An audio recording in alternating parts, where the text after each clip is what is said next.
Welcome to KQEG and Seven Rivers Sports. I'm your host, Terry Erickson. Each week, inside look into sports, wellness, and into fitness, and some guests that hopefully will inspire and educate you. Well, this week, the focus is on the La Crosse Park and Rec, the expansive program that they offer for all different kinds of people and groups. My guest, Mckenzie Wilson, Recreation Coordinator for the Park and Rec. Welcome to the show, Mckenzie. Thank you for having me. Before we talk about your background, it was interesting because I met you for the very first time this spring when you offered Park and Rec track activities, and all of our grandchildren, like 6 of our granddaughters, were involved and participated, and I thought, this girl knows what she's doing. Yeah. And I complimented you, and that was the very first time that we ever met. Yeah, that was a good. That program is a really good program, and I think the best part are the youth track meets to see it all come together. So yeah. So you probably thought, who's this guy come up and introducing himself to me? That was the first time. But let's pivot backwards though, so to let our viewers know, who is Mckenzie Wilson? Yeah. So I am from Richland Center, Wisconsin, so hour 15 minutes away. Grew up there, went to Richland Center High School, played basketball, volleyball, and soccer, and then went to UW Richland for 2 years and played basketball there, and then came to UW La Crosse I thought I was going to go in biology. Didn't happen, so I switched to recreation management, where I got my bachelor's degree. So. And then right after school, I'd say 2 months after that, the position of a recreation coordinator came open with City of La Crosse Parks and Rec. Applied, got hired in November of 2018, so I've been there ever since. Mckenzie doesn't remember probably, but I worked some of her games when she played at UW Richland Center. She's like a lot of, they don't want to even remember officials. Yeah, sometimes we do. Yeah, so in other words, you were introduced to sports when you were very young.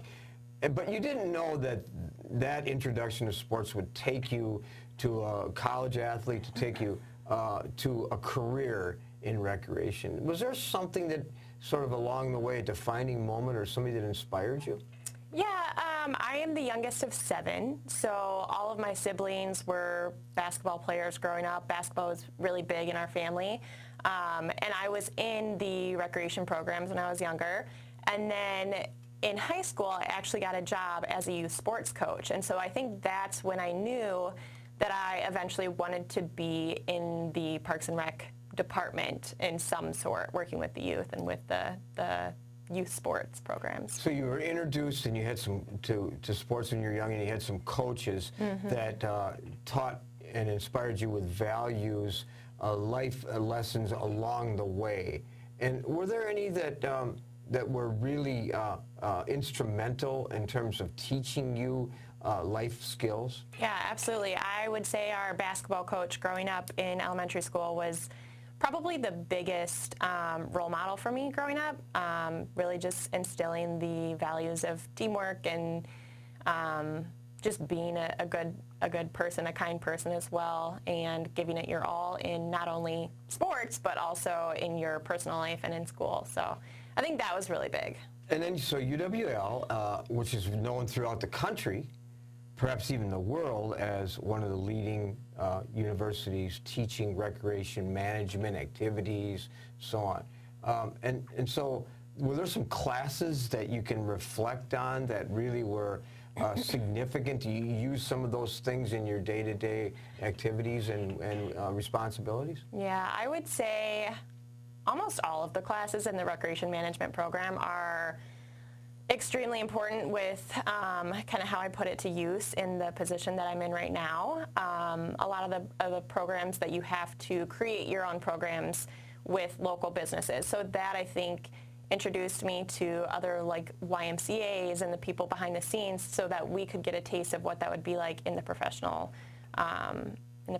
career. So I think that was really important, and the professors there were amazing, really helpful. So well, again, our guest this week, Mckenzie Wilson, La Crosse Park and Rec. Well, COVID last year created a tremendous obstacle for agencies, schools, you name it, throughout the world.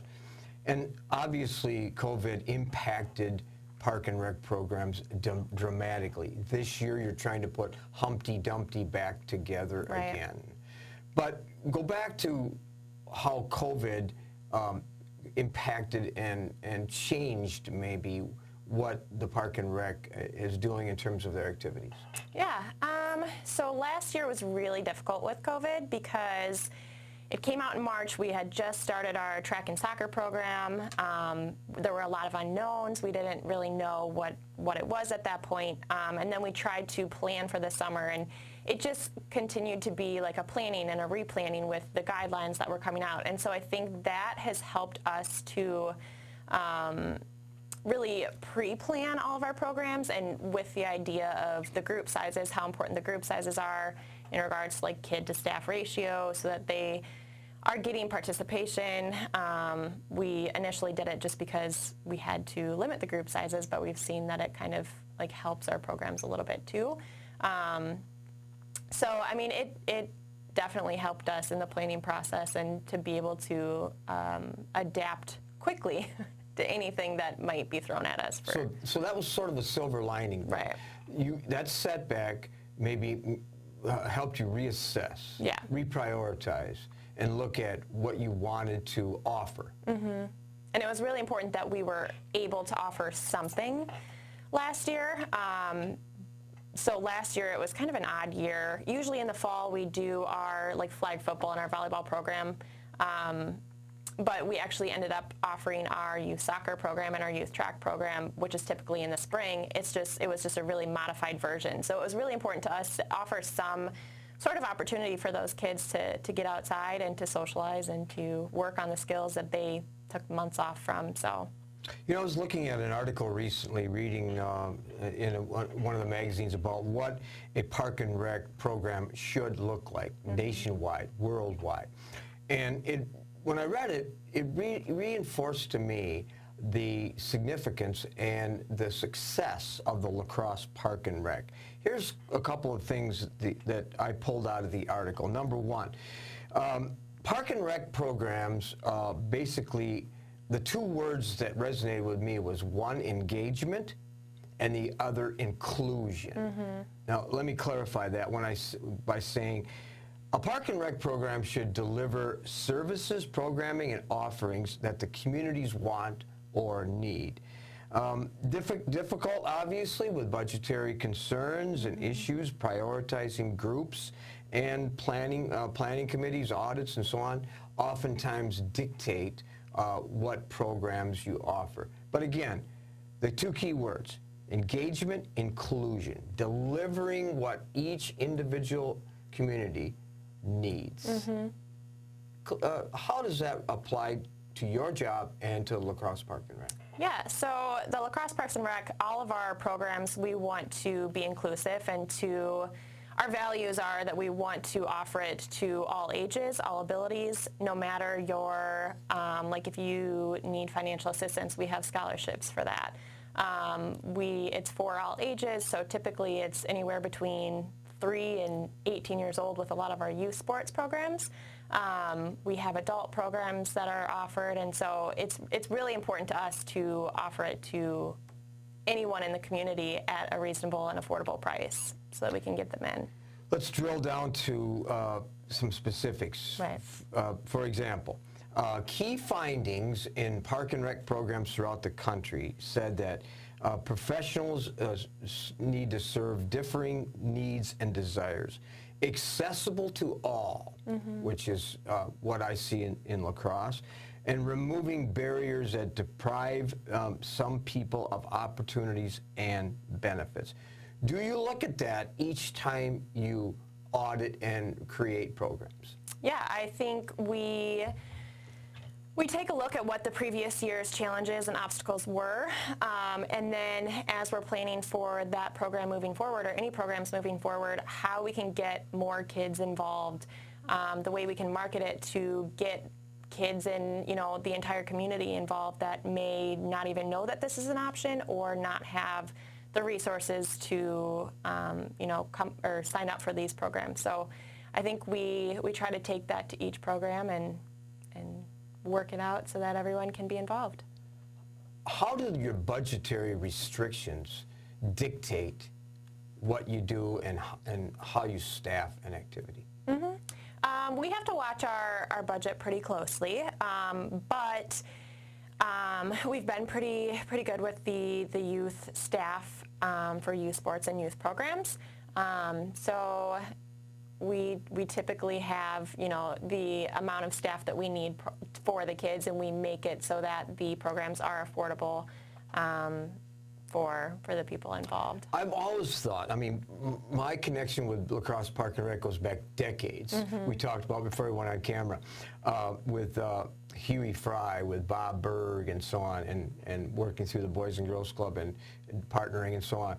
And one thing the Park and Rec I always noticed and admired was the fact that you've been able to hire some quality people, like we hired at the club, like the Y does, and all the other agencies. So there's just a lot of quality people, and you've been able to penetrate that market and find really good coaches throughout the years. And that continues. Speaking of that, we're going to continue our interview with Mckenzie Wilson right after this.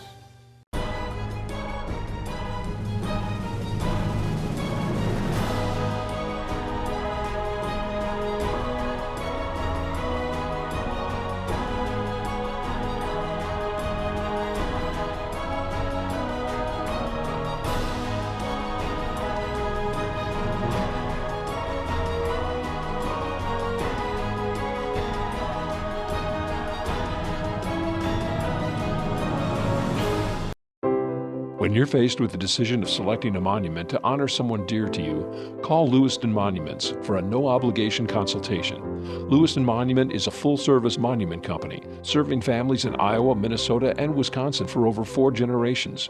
You'll find beautiful granite, marble, and bronze memorials, all at competitive prices. Their experts can help you design the perfect and unique memorial. Lewiston Monument. Call today or on the web at lewistonmonument.com. You know, the thing I'm most proud of when I think about our company is the reputation that we've been able to build in this community. Our technicians have done a great job going out and performing magnificent jobs for the customer. And our customers have rewarded us with some really great reviews online. We have over 150 5-star reviews online right now. Our technicians do a great job out there, and our reviews show it. We can say without hesitation, when you choose Schneider Heating and Air Conditioning, you'll be glad you did. Welcome back to Seven Rivers Sports. This week, La Crosse Park and Rec, a shining example of an effective park and rec in this country with Recreation Coordinator Mckenzie Wilson. Before we went to break, talk about what should a park and rec look like, whether it's here or in the west, the south, the east, whatever. We talked about delivering services, inclusion, engagement, and so on. The third component, which I think is important, is working with third parties, using resources, technical assistance, outreach, and so on. And opportunities for individuals with physical or cognitive disability, and you do that. Yeah. Our Park and Rec department is pretty amazing at the offerings that we have and the local partnerships with, you know, the Boys and Girls Club. We do a lot of our baseball programming with them. The YMCA, the La Crosse School District, all of our partnerships within the local businesses are really important to us, and it's really important that we, you know, offer it and are inclusive to everyone. So. Well, that partnership started back during my time when we reached out. We had a recreational council actually that met at the Boys and Girls Club, and we included transit people, we included schools, we included law enforcement, we included the hospitals, and like, what are you doing? Yeah. So there's not a lot of duplication. What are you doing? Give us your best practices. What can we do to work together rather than independent? Yeah, that's really important, and that's actually one of our goals for the next year is to be more inclusive with the departments around us so that we can offer programs, similar programs, but that are quality programs for everyone in the Coulee region. So that's one of our department goals. One of the things I like about the La Crosse Park and Rec is the fact that you have opportunities for multicultural, racial, ethnic groups, Yeah. and you target those groups. Yeah. I mean, with our programs and with the special recreation programs, the adult programs, it is really important to be inclusive. And so we have different staff members that are kind of, the leaders in making sure that we reach all of those groups. I notice your various sites, and as I drive around the community and compete in races and so on, I see, of course, the City Hall. That's kind of the mothership. It is, yeah. And then you have Black River Beach. You have an office and staff there. You have Southside Neighborhood Center. But one of the things, I know you're not directly involved with this, but I know that the site now for senior citizens has moved to the old rubber mills site on the north side on St. Andrew Street. And it says in your website, name of the site, name of the organization, name of the agency to be determined. Right. They had surveyed I don't know if it was the public or the members of other senior centers and the Black River Beach Center to come up with some creative names that they thought would fit that building, and so I know that they had a couple narrowed down, and pretty excited about that. Good. Yeah. I know a lot of people looking for summer employment, and here we are in early July now, but there are, as I look, for example, the other day I drove past the north side pool connected to Logan Middle, and you had a sign saying lifeguards wanted. And as I drive throughout the Midwest and read articles and news clips about can't find enough people working in hospitality industry, in manufacturing, in park and rec. And are you struggling with the same thing? We have been a lot better. This summer, I mean, it's difficult because we are a really seasonal department. So we go from, flag football to volleyball to aquatics. So I don't think that people know that it could potentially be a full-time, all year long position. I think they just see it as seasonal. So we've struggled in the past, but I think it's going pretty well. We like to have quality workers, and so that's really important for us. So reaching out to the local universities, I'd say that's where 80% of our staff come from. So getting that reach and making sure that we hire quality individuals for those positions is really important. I know throughout my career I reached out to Viterbo and Western Technical College and UWL, and it was incredible what we found and how we were able to get just incredible people working for us. I know the same thing with you. What about volunteer opportunities? There are so many different volunteer opportunities for special events. If you're looking for, we have a lot of students who need hours for a certain class that they need volunteer experience with. So we have those opportunities available, whether you are working with one of our youth sports programs or a special event that was coming up. We definitely have all of those different opportunities available. We touched a little bit about inclusiveness and meaning reaching out to children, adults with disabilities, adaptive sports, and I noticed on your website in your promotional material, tennis, track and field, kayaking, team handball, power, soccer. I probably missed a few. Oh, there's a lot. Oh, and aquatics. There's a lot. Okay. Yeah. So has that been a success? Aquatics? For all of your adaptive sports? Yeah, I would say so. We have a separate team kind of working on those and reaching out to individuals for that. But I would say that's a great success, and I think we have really good programs and really good staff for that. But with your aquatics, I notice you have log rolling, you have aerobic, yoga, you have swimming lessons. You have it's pretty expansive. It is, yes. And it's really important that we have those offerings. It was a little difficult with COVID this year. We weren't open last year at any of the pools to kind of figure out what we could program for this summer and be safe while doing so. So we were excited that we were able to offer, swimming lessons and lap swimming and log rolling. So those options are very exciting for the 2021 season. People that come from other communities and visit with me, or friends that come and we run or bike or whatever, say, I can't believe the Hickson Trails and all the other opportunities that this community has that others wish they had. It's amazing. I went hiking last night, and at the top, you look down at La Crosse and you're like, wow, this is where I live. You forget how beautiful the trails are, how beautiful Hickson Forest is, the new Granddad trails, Matthew Quarry trails. You just forget about the beauty of La Crosse unless you go out and experience it. A lot of people do not take advantage of that opportunity.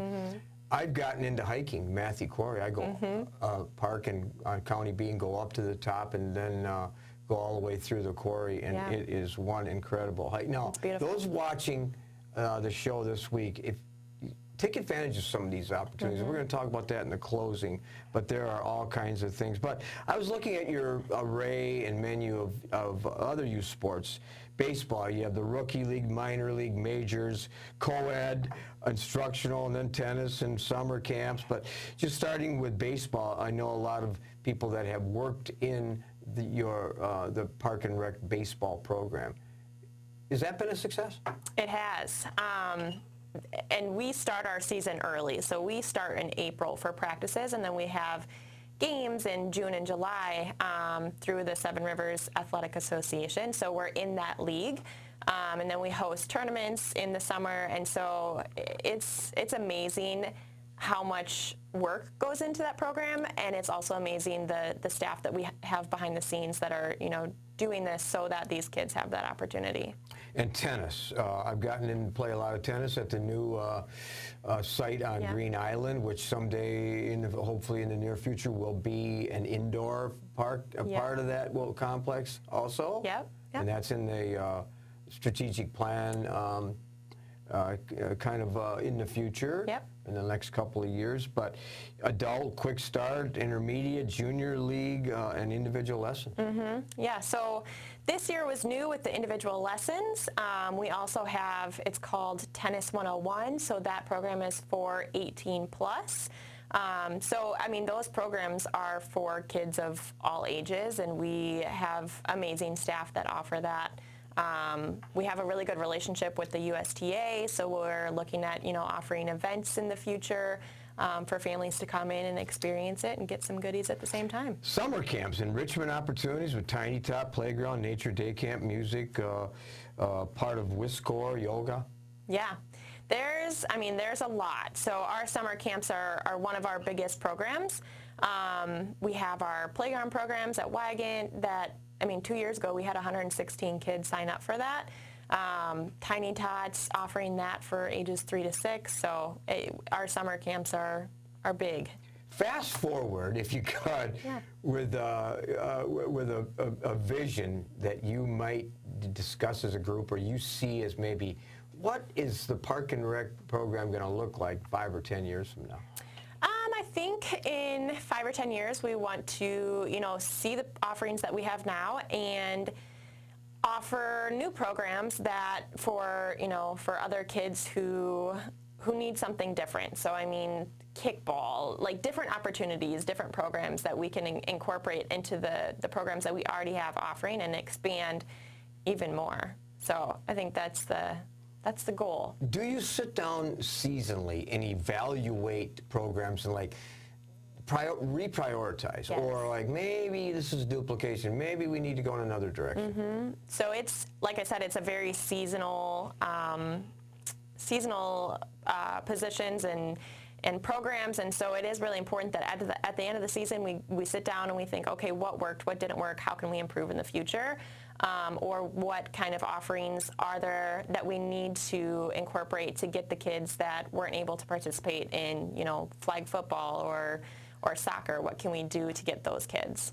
You talked early on about the fact that inclusive meaning not only demographic and so on, but socioeconomic, and if young people, adults, whatever, don't have the funds to get involved, that you have scholarships. Yep. You can help them. Yep, we have scholarships opportunities, and that is, that's as easy as calling the Park and Rec department and asking about that, and we will be happy to help you out with that. Yeah, so they can call and they can ask for Mckenzie. Yeah. They can say, Mckenzie, I saw you on Seven Rivers Sports. You talked about all these things, so enlighten me on a few other opportunities. Well, you talk about an expansive success story, and that would be the La Crosse Park and Rec, and partly due, maybe more than partly due to people like Mckenzie Wilson, our guest this week here on Seven Rivers Sports. Thanks for being on the show. Thank you for having me. All right. We'll be back with some closing thoughts right after this. With our busy lives, it's a comfort to know that we can still remember loved ones in a traditional way with a monument. Lewiston Monuments in Lewiston, Minnesota has been helping families purchase a monument for over 4 generations. You'll find a large selection of beautiful granite, marble, and bronze monuments, all at competitive prices. And they're a full-service company, so they also do straightening, cleaning, and repair of monuments. Stop in or call for a no-obligation consultation, or visit lewistonmonument.com for more information.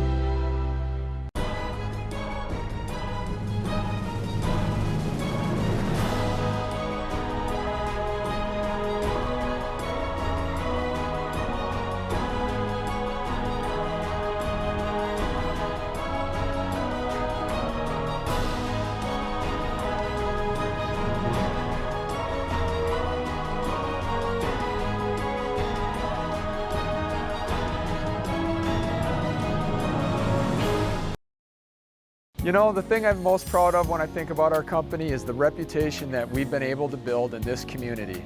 Our technicians have done a great job going out and performing magnificent jobs for the customer. And our customers have rewarded us with some really great reviews online. We have over 150 5-star reviews online right now. Our technicians do a great job out there, and our reviews show it. We can say without hesitation, when you choose Schneider Heating and Air Conditioning, you'll be glad you did. Well, I hope many of you were able to enjoy the Riverfest celebration this past weekend. A big thank you to those who spent countless volunteer hours ensuring that it was a successful event. The River City Running Club resurrected the Firecracker 4 race on July 4th. It was great to see so many people from the running community involved in that race. Additional road and bike races, the fitness walks, and moon tunes, as well as many other outdoor activities in the coming months. I hope you will take advantage of that. We're excited to watch the loggers participate at Copeland Park this summer, a great family activity. Check out the schedule for the months of July and into August. Hope to see you at an upcoming game. Many of you are frequent viewers of Seven Rivers Sports. If you have a thought on a topic or a guest, please contact us here at the studio. Don't forget to watch Nights of Thunder Racing every Thursday and Sunday nights at 7 p.m. I trust that you enjoyed this week's show. Next week, we will profile the Boys and Girls Club with 2 key staff members in the athletic department, Nick Bernhardt along with Rachel Rank. Well, I'm your host, Terry Erickson, hoping that you will have an enjoyable, safe, and an active week ahead.